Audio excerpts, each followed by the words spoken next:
the batteries. Now they have a newer version, which I probably will get. That's the second version. It's the Mavic, Pro, Mavic 2. I had the Mavic 1.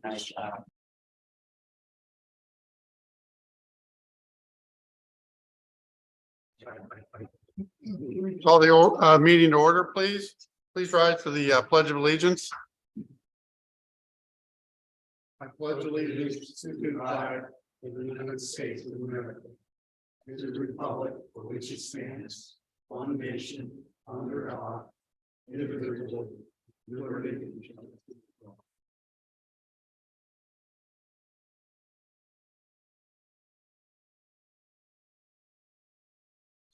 All right, well, thank you. Good evening, everyone. Is it evening or afternoon? Still afternoon. Somewhere in between. All righty. The first order of business on the agenda is the approval of today's agenda. Do I have a motion to approve? Second. Okay, all in favor? Aye. All righty, and then the next item on our agenda for tonight is approval of the minutes of the November 17th, 2022 Planning and Zoning meeting. Do I have a motion to approve? I'll motion to approve. Second. All in favor? Aye. All righty. So we have one new piece of business on our agenda for tonight, and that's the review of application P 342-142 Woodland Avenue. Application P 342 is a preliminary land development site plan submitted by George Miles and Butcher LLC on behalf of the property owners DRB Group of the Eastern Shore LLC. The plan proposes a subdivision of a single parcel of land into 104 lots with open space, stormwater management, and amenity areas on property zoned R3 townhouse and multifamily district located at 142 Woodland Avenue. All right, so with that, I guess I will turn that over to Jim. Yeah, there you are. Well, first, before Mr. Lambert, do you swear in affirm to tell the truth before the proceedings this evening? I do. Mr. Semino, do you swear in affirm to tell the truth before the proceedings this evening? I do. Madam Clerk, do you swear in affirm to tell the truth before the proceedings this evening? Madam Clerk, is this matter noticed in accordance with the ordinances of the town? Yes, it was. With that, then I guess, Mr. Chairman, we can send that over to the planning department and Sterling. All right. Okay. Go ahead. We have had the opportunity to review the preliminary plans that were submitted along with the supplementary reports, and following are the comments that we generated having done that review. Generally, specify in the site data column that the 167 units allowed based on the maximum allowable dwelling units per acre of 6 is for townhouses, and specified that the 104 units proposed are townhouses. The maximum allowable dwelling units per acre varies based on use. It is necessary to specify the use. Open space is required at a rate of 300 square feet per unit or 1/2 acre, whichever is greater. The open space required for the development as shown is 3,200 square feet, 31,200 square feet, correct the site data column. The water supplier is Tidewater Utilities, please correct the site data column. The minimum livable floor area per dwelling unit for townhouses in R3 zoning is 1,250 square feet. Again, please correct the site data column. Specific language addressing the long-term maintenance requirements and responsibility for the 30-foot wide wooded buffer proposed around the perimeter of the site will be required on the record plan and within the deed restrictions. General note number 1 should refer to the town code chapter 187. This chapter in turn refers to DEL-DOT standards, but may include more stringent standards specific to the local requirements. General note number 8 should refer to town code chapter 132, article 2. This chapter in turn refers to DEL-DOT standards, but may include more stringent standards specific to the local requirements. The parking calculation has been corrected. The plan now includes the correct number of parking spaces based on 2 parking spaces in each driveway and the additional overflow parking that has been added. Regarding the wetlands, it appears that the same preliminary wetland delineation summary submitted with the concept plan review has been submitted with the preliminary plan application. A finalized delineation and report is required as part of the preliminary plan submission package prior to planning and zoning consideration of the preliminary plan. Regarding utilities, place a note on the plan stating that the tie-in to the 12-inch water main on the east side of Woodland Avenue will need to be directional bored and that no open cut of Woodland Avenue will be allowed. This requirement may be reevaluated once required improvements to Woodland Avenue have been identified by the traffic operational analysis. Adjust the sanitary alignment so that manholes fall either on the center line of the road between the two travel lanes or in the center line of one travel lane. Manholes that fall within the wheel paths of the traffic should be avoided. Regarding streets and sidewalks, note on the plan that the streets to be constructed within the development will be dedicated to the town as public rights of way. The traffic operational analysis report submitted in support of this application was found to be unacceptable by the town as it was based on volume data that did not account for seasonal peaks in traffic. The town previously informed the applicant that the analysis would need to be revisited. As of the date of these comments, a revised analysis has not been received. Label the width of the rights of way as well as the pavement, curb, grass strip, and sidewalks within the rights of way. A soils investigation in accordance with section 187(4)B will be required to support the pavement design for the streets. Provide pavement sections for the various streets based on the number of units served as required by the code. It appears that street grades along Soybean Way are not in compliance with the requirements of section 187(2)E with regard to grade changes and vertical curves. Please ensure that the requirements of this section are met. Section 187(11) of the code requires that all curbing shall be Del.PCC type 1 vertical face with 8-inch reveal. The plan calls for integral curb and gutter type 2. A variance will be required to allow the alternate curb design. It appears that the acute angle formed at the intersection of Browning Farm Boulevard and Cornsilk Drive is not in compliance with the requirements of section 187(2)G1. Provide a dimension for the angle created by the two streets. The code allows some flexibility here, but the town would prefer a right angle intersection. Given the low volume at this location, the requirement for 100 feet of straight approach to the intersection required by section 187(2)F5 could be relaxed. A shorter straight approach combined with a right angle intersection would be the preferable design. Regarding drainage, calculations for all open channel and pipe systems will be required in accordance with chapter 132, article 2. Relocate the catch basins at the entrance to the points of curvature to avoid having inlets on the radius. The drainage area to the wet pond at the entrance seems too small to support the proposed permanent pool. Please consider the viability of the permanent pool given the limited runoff directed to this BMP. Please note that the code requires that all wet ponds be aerated. Place a note on the plan stipulating that the wet ponds will be aerated. Final plans will need to provide a detail for pond aerators. Unless there is some regulatory requirement, consider directing the outflow from the pond at the entrance into the pipe run that flows directly to the larger pond behind the clubhouse. The parallel pipe run to the smaller pond seems redundant, and the town would prefer fewer pipes in the street. Pipe runs should be kept within the roadway to the greatest extent possible. Connections should not be made to the back of catch basins behind the curb. Specifically, the 15-inch pipe that cuts the corner at the intersection of Browning Farm and Soybean should tie into a manhole on the main line in Browning and not run under the curbs to the catch basin. Also, the manhole near the handicap parking at the clubhouse should instead be a catch basin along the curb so that the 24-inch pipe in Browning remains in the street and the outlet pipe crosses the curb at a right angle on its way to the pond.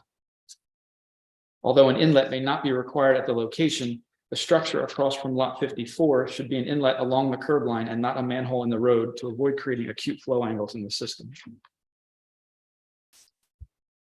Realign the box culvert outlet from the large pond to introduce the flow into the channel parallel to the side slopes. It may be necessary to regrade the downstream channel to achieve this.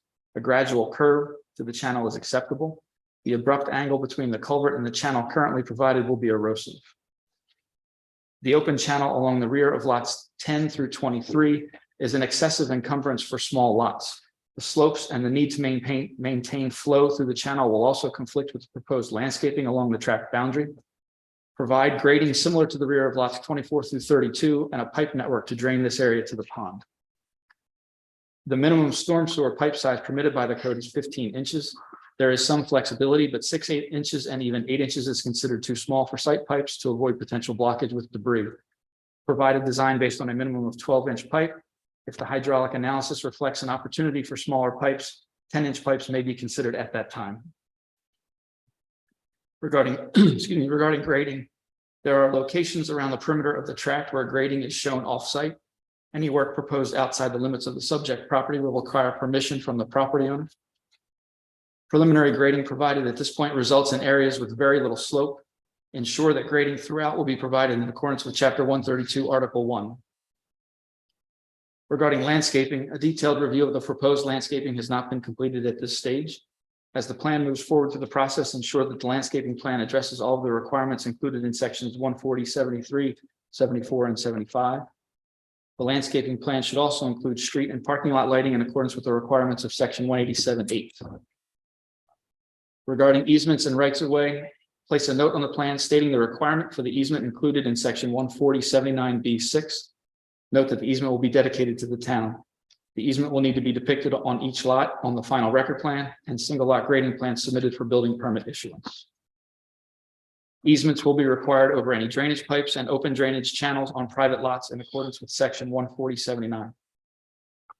All easements and rights of way will need to be reflected on the final record plan, including those reconfigured for the revised tax ditch alignment. Regarding outside agency review, plus comments have been received and reviewed. In general, the town is in agreement with the comments and the applicant's responses thereto. Specifically regarding DelDOT's comment suggesting interconnection to Bella Via Way, it should be noted for the record that the adjoining subdivision of the reserves is not within town boundaries, and the right-of-way associated with Bella Via Way is a private right-of-way owned and maintained by the HOA for the reserves. It is not within the town's jurisdiction to require interconnection. All applicable outside agency approvals will be required prior to final plan approval and recordation. Regarding stormwater management, sediment and stormwater approval will be the jurisdiction of the Sussex Conservation District. However, the town will also need to review the stormwater design. Please provide copies of the sediment and stormwater management plans to the town. So that's all the comments that we have. I would like to point out that the department is going to recommend that vote on this preliminary plan this evening be deferred to a later hearing until such time that we've been able to receive the final wetland report and the revised traffic operational analysis so that we have a chance to review those items. Okay, so you're recommending a deferment On the altogether? votes, yes. Okay. All right, thank you. Any questions, Ken? Yeah, the roads where you were talking about the acute angle and so forth, and that there could be some flexibility so they could have a lesser approach, a straight approach or whatever. Would that ultimately have to be done by a variance, or is there some within the town that can be decided? Both requirements state in the code that the town engineer has some flexibility for accepting various values. Okay. So it's possible, I don't actually have the dimension, which is why I asked for it. It's possible that the way the intersection is currently aligned could be acceptable.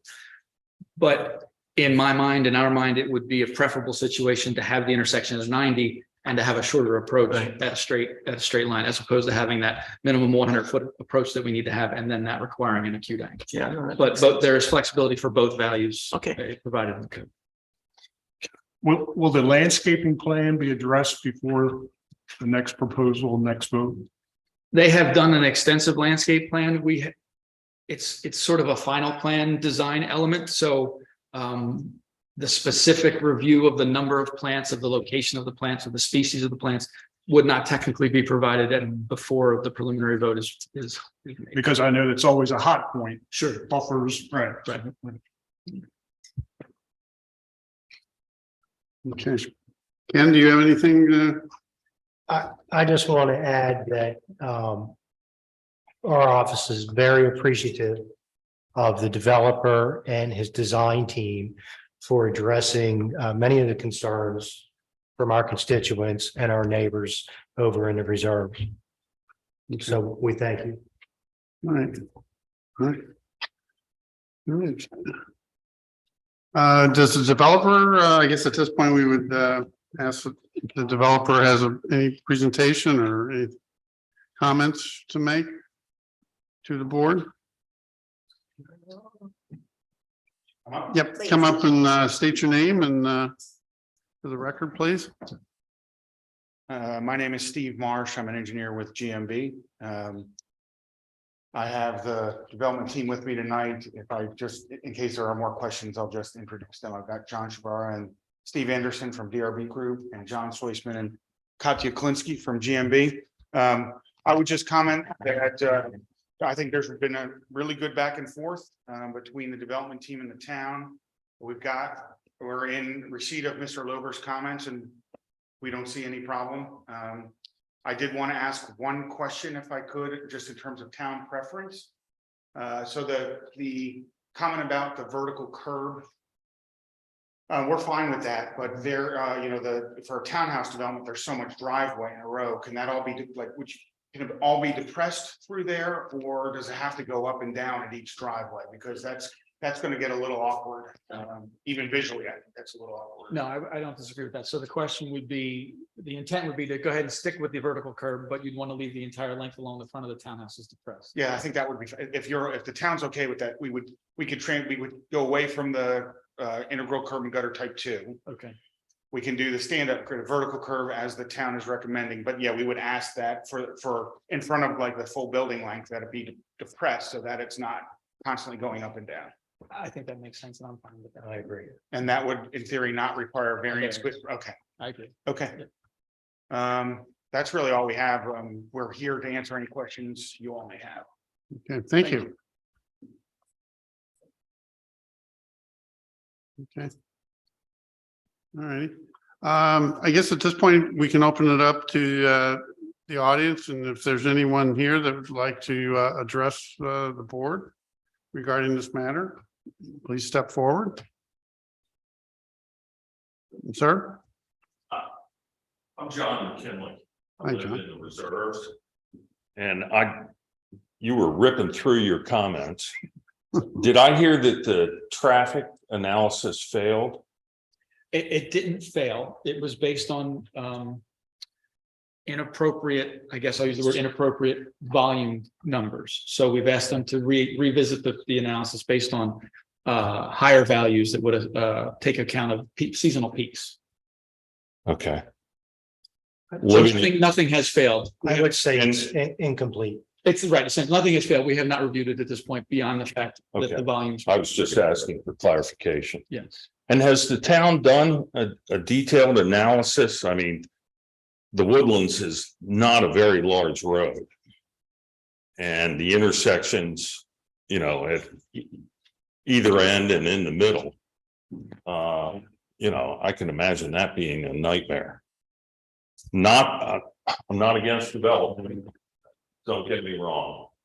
But has the town accounted for that and what might be required to alleviate that? You're talking about the entire segment of Woodland Avenue from Central to Muddy Neck. Well, Is that what to you're west, wondering? that whole area in there, you've got a very narrow street. So, You have intersections with just stop signs.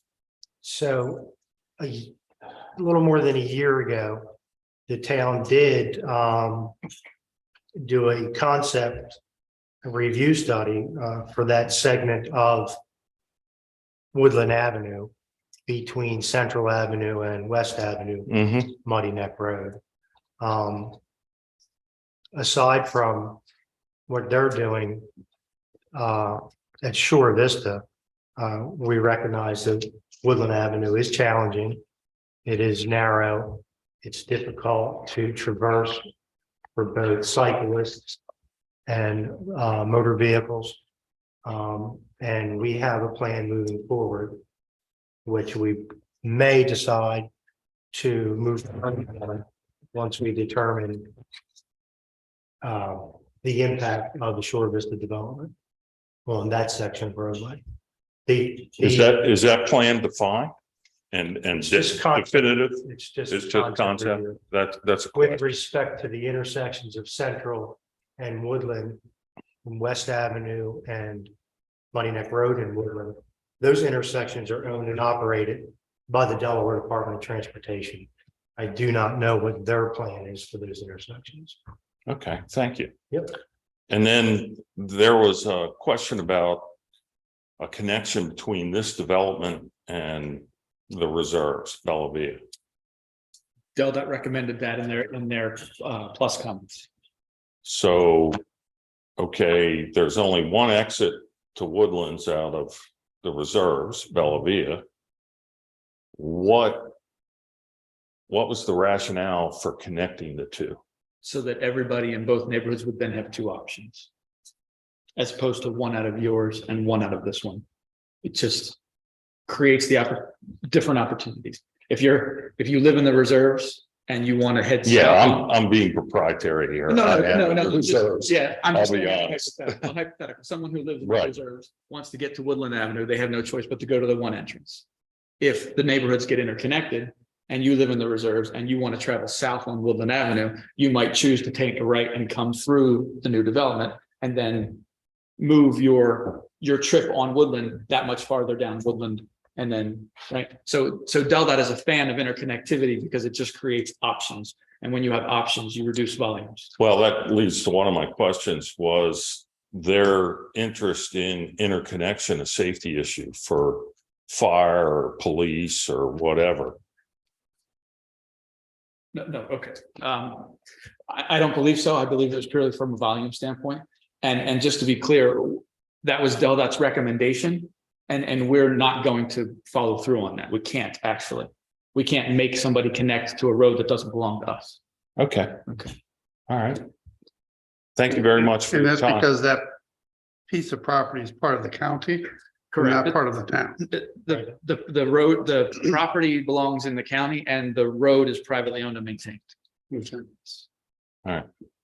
Thank you all very much for your time and attention. Thank you.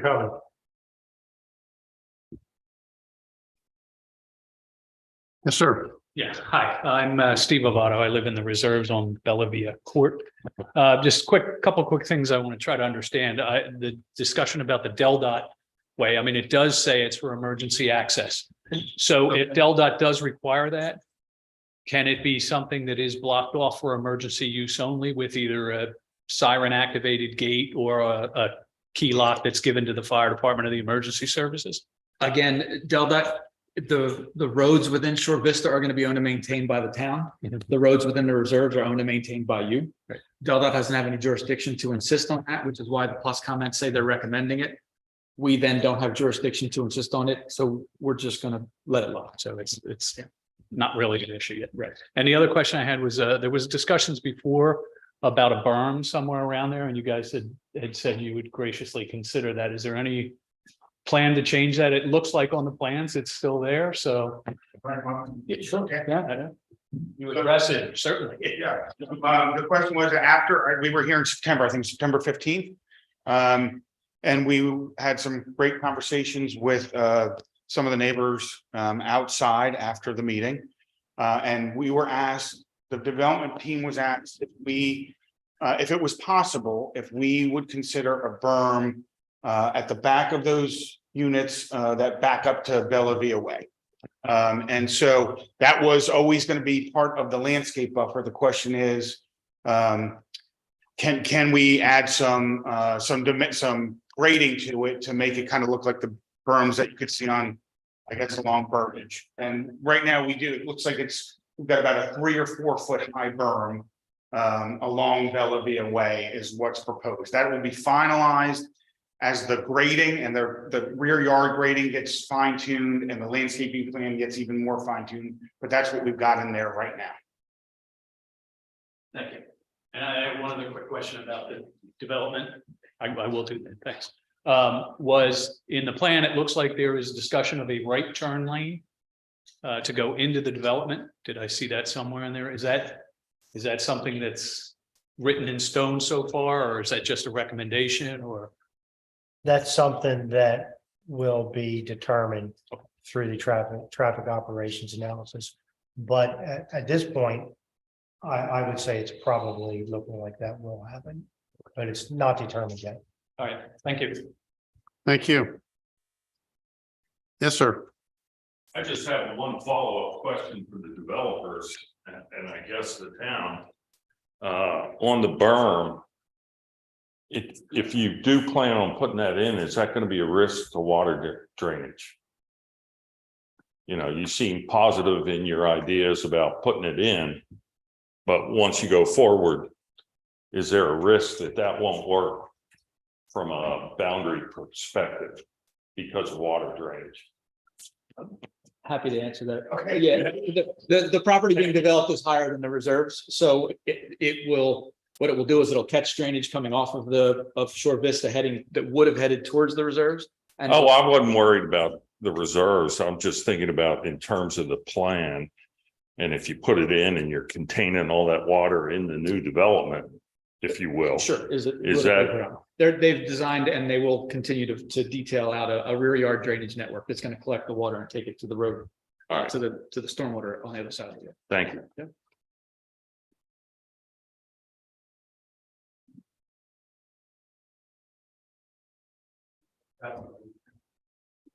Hi, my name is April Lovato and I'm in the reserves. And I just wanted to say thank you. I won't extend anything, longer than that, but I do appreciate very much being aware that the developers are building neighbors for us and also trying to mitigate like our forever home and that environment. So I can't even imagine the amount of work that's going into it. I appreciate the acknowledgement that you can't require a cut through to Bella Via because we do pay HOA dues. We're in charge of maintaining the long-term reserves for the roads and the infrastructure. And obviously that, if that cut through, that would cause me even more white hair because I can see, I live very close to that, where that cut through would be.